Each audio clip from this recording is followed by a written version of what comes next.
नमस्कार। आज हम एक बहुत ही दिलचस्प विषय पर बात करने वाले हैं।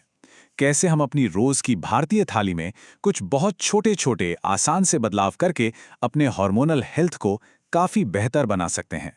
और ये सब कुछ सिर्फ एक पोषक तत्व से शुरू होता है। कभी सोचा है कि जिस तरतीब से जिस ऑर्डर में हम खाना खाते हैं, क्या उससे हमारे हार्मोन्स पर कोई असर पड़ सकता है?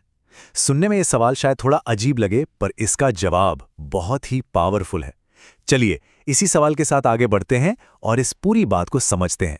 तो आज हम क्या-क्या जानने वाले हैं? सबसे पहले हम फाइबर फर्स्ट सिद्धांत को समझेंगे, फिर अपनी थाली को सही तरीके से कैसे सजाएं, ये सीखेंगे। उसके बाद 3 घंटे वाले खाने के नियम के पीछे का साइंस जानेंगे। फिर हम देखेंगे कुछ आसान इंडियन फूड स्वैप्स, एक सैंपल मील प्लान पर भी नजर डालेंगे और हाँ, आखिर में एक ऐसा गोल्डन रूल जो शायद सब कुछ बदल दे। तो चलिए शुरू करते हैं हमारे पहले सेक्शन से, द फाइबर फर्स्ट प्रिंसिपल। और एक बात साफ कर दें, फाइबर का मतलब सिर्फ रफेज या पेट साफ करने वाली चीज नहीं है। ये उससे कहीं कहीं ज्यादा है। असल में फाइबर एक तरह के बायोलॉजिकल फिल्टर जैसा काम करता है। ये हमारे शरीर में शुगर के एब्जॉर्प्शन को, मतलब सोखने की रफ्तार को धीमा कर देता है। इससे होता यह है कि खून में अचानक से जो इंसुलिन का तेज उछाल आता है, वो रुक जाता है। और यही वो उछाल है जो हमारे हार्मोनल बैलेंस को बिगाड़ता है। तो फिर हमारा लक्ष्य क्या होना चाहिए? देखिए, हार्मोन्स को सही तरीके से मैनेज करने के लिए हमें हर रोज करीब 25 से 30 ग्राम फाइबर का टारगेट रखना चाहिए। ये एक बिल्कुल साफ और करने लायक लक्ष्य है। और यहीं पर एक बहुत मजेदार बात सामने आती है। सारी कैलोरीज एक जैसी नहीं होती। सोडा या मैदे के बिस्किट से जो कैलोरी मिलती हैं, वो हैं फास्ट कैलोरीज, जो इंसुलिन को एकदम से बढ़ा देती हैं। दूसरी तरफ स्प्राउट्स या मिक्स सब्जी से मिलने वाली कैलोरी हैं स्लो कैलोरीज, जो शरीर को धीरे धीरे और लगातार एनर्जी देती हैं। मतलब बात सिर्फ कैलोरी गिनने की नहीं, बल्कि ये देखने की है कि वो आ कहां से रही हैं। चलिए अब अपने दूसरे सेक्शन पर चलते हैं, अपनी परफेक्ट प्लेट कैसे तैयार करें। इसे हर मील के लिए एक विजुअल गाइड की तरह समझिए, जिसे फॉलो करना बहुत आसान है। इसका जो मूल सिद्धांत है वो बहुत ही सिंपल है। अपनी थाली का आधा हिस्सा यानी 50% हरी सब्जियों और सलाद जैसी नॉन स्टार्ची वेजिटेबल से भरें। एक चौथाई यानी 25% दाल, पनीर या चिकन जैसे लीन प्रोटीन से, और बाकी का एक चौथाई हिस्सा साबुत अनाज जैसे कि ब्राउन राइस या रोटी से भरें। और ये सिद्धांत असली खाने पर कुछ ऐसा दिखता है। आप देख सकते हैं थाली के हर हिस्से के लिए कितने सारे हेल्दी ऑप्शन मौजूद हैं। इससे खाना न सिर्फ बैलेंस्ड होता है, बल्कि बोरिंग भी नहीं होता। अब आते हैं एक बहुत ही जरूरी सेक्शन पर, और वो है 3 घंटे का नियम। इसका मकसद हमारे ब्लड शुगर के तेज उतार चढ़ाव वाले पहाड़ों को एक शांत लहर में बदलना है। देखिए, जब हम दिन में 3 बार भारी खाना खाते हैं तो इंसुलिन में जबरदस्त उछाल आता है। नतीजा, दोपहर में सुस्ती छा जाती है और देर रात कुछ मीठा खाने का मन करता है। लेकिन अगर हम 3 छोटे मील्स और 3 हल्के स्नैक्स खाएं तो ब्लड शुगर का लेवल पूरे दिन स्थिर बना रहता है। जरा इस ग्राफ को देखिए। ये इस बात का एकदम साफ सबूत है। जो नीली लाइन है वो दिखा रही है कि भारी खाने से ब्लड शुगर कैसे ऊंचे नीचे पहाड़ों की तरह दौड़ता है, और जो लाल लाइन है वो दिखा रही है कि हर 3 घंटे पर खाने से ये कैसे एक शांत लहर की तरह बना रहता है।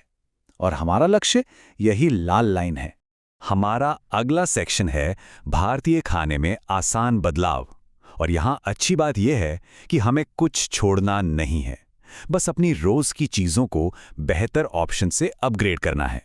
पहला और सबसे आसान अपग्रेड, सफेद चावल की जगह brown rice, hand pounded rice या फिर ज्वार बाजरा जैसे मिलेट्स को अपनी थाली में शामिल करें।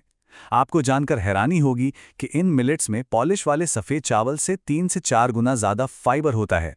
दूसरा बड़ा बदलाव है मैदे को लेकर।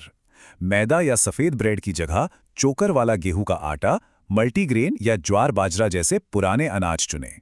ये अनाज पेट में धीरे धीरे पचते हैं, जिससे शरीर को एक स्टेडी एनर्जी मिलती है, न कि अचानक से शुगर का झटका। और तीसरा अपग्रेड है फलों के जूस की जगह हमेशा पूरा फल खाना, हो सके तो छिलके के साथ।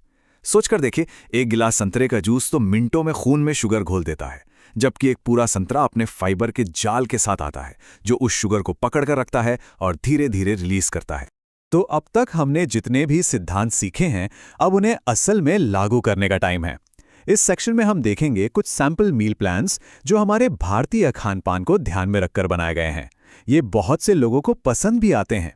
तो ये है एक वेजिटेरियन प्लान। सुबह की शुरुआत प्रोटीन और फाइबर से भरे मूंग दाल चीले से। स्नैक में अमरूद जैसा फल फाइबर का एक बेहतरीन सोर्स है। और रात का खाना हल्का रखा गया है, ज्वार की रोटी और लौकी की सब्जी, ताकि पाचन आसान रहे। अब देखते हैं एगिटेरियन प्लान। नाश्ते में उबले अंडे दिन भर पेट भरा रखने में मदद करते हैं। लंच में राजमा तो फाइबर का पावर हाउस है, और शाम के स्नैक में अंकुरित मूंग एक बढ़िया हल्का विकल्प है। और ये है नॉन वेजिटेरियन मील प्लान। इसमें ग्रिल्ड चिकन और बेक्ड फिश जैसे लीन प्रोटीन को फाइबर से भरपूर सब्जियों और ब्राउन राइस के साथ जोड़ा गया है। स्नैक्स में भुने हुए सोयाबीन और बीज शामिल हैं, जो दिन भर एनर्जी बनाए रखते हैं। और अब हम आ गए हैं अपने आखिरी और सबसे जरूरी सेक्शन पर, वो फाइनल गोल्डन रूल। ये एक बहुत ही सीधी सादी ट्रिक है, लेकिन इसका असर बहुत जबरदस्त है। इस नियम को कहते हैं सीक्वेंशियल ईटिंग, यानी क्रम से भोजन करना। पहला स्टेप, अपना खाना हमेशा सब्जी या सलाद से शुरू करें। ऐसा करने से हमारी आंत में एक फाइबर मैट, एक तरह की जाली बन जाती है। दूसरा स्टेप, चावल या रोटी को आखिर में खाएं। ये जो फाइबर की जाली बनी है वो इन कार्ब्स के एब्जॉर्प्शन को धीमा कर देती है।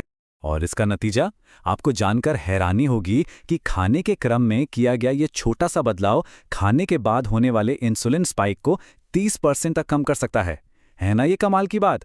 छोटा सा बदलाव, इतना बड़ा फायदा।